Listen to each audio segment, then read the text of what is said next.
So the final step to this is what Milgram did is he found once again that 2/3 of people go to the XXX mark, and he started asking, well, why? Right? Why is that the case? And this is where normative and informational social influence kick in. So there's a normative reason to this.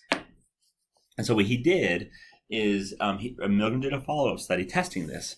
And what happened was there were 3 teachers instead of just the participant. So there was 1 participant, 2 Confederates. All right, so 3 teachers.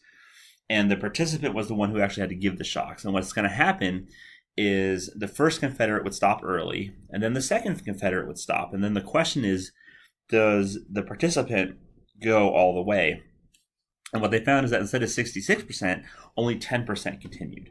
And so there's a clear right answer, right? So in this case, the situation is unambiguous. You should stop. The other Confederates also stop. And what's going to happen is because of that, you don't want to be that odd man out. You also stop. At least 56% of people, instead of going all the way, they stop. So I got 56 because you take 66 minus 10. So there you go. And only 10% went all the way. So there is a normative reason, but there's also an informational one. So they did the same classic Milgram study, but differed, made things different. So number one is that the task itself was ambiguous. So the experimenter never really gave clear instructions about what shocks to give. And then in addition to that, Milgram himself left the room. Now you do, because it's obedience, you still have to have someone there doing like the experiment requires you continue thing.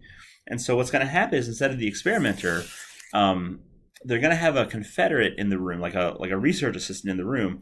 And they were told that they were there just to record your answers, right?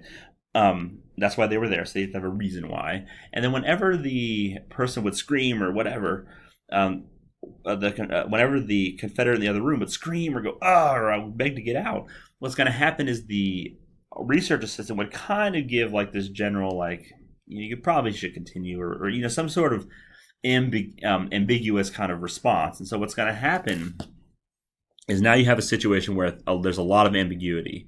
And remember, when that kicks in, you have this informational piece. And so what's going to happen now is you're going to look for other people for the right answer. And what they found is that only 20% went all the way. All right. And that's going to end the lecture on this unit. I think what's important to know is a couple things. Number one is please remember that I'm the Milgram and the Asch percentages are testable.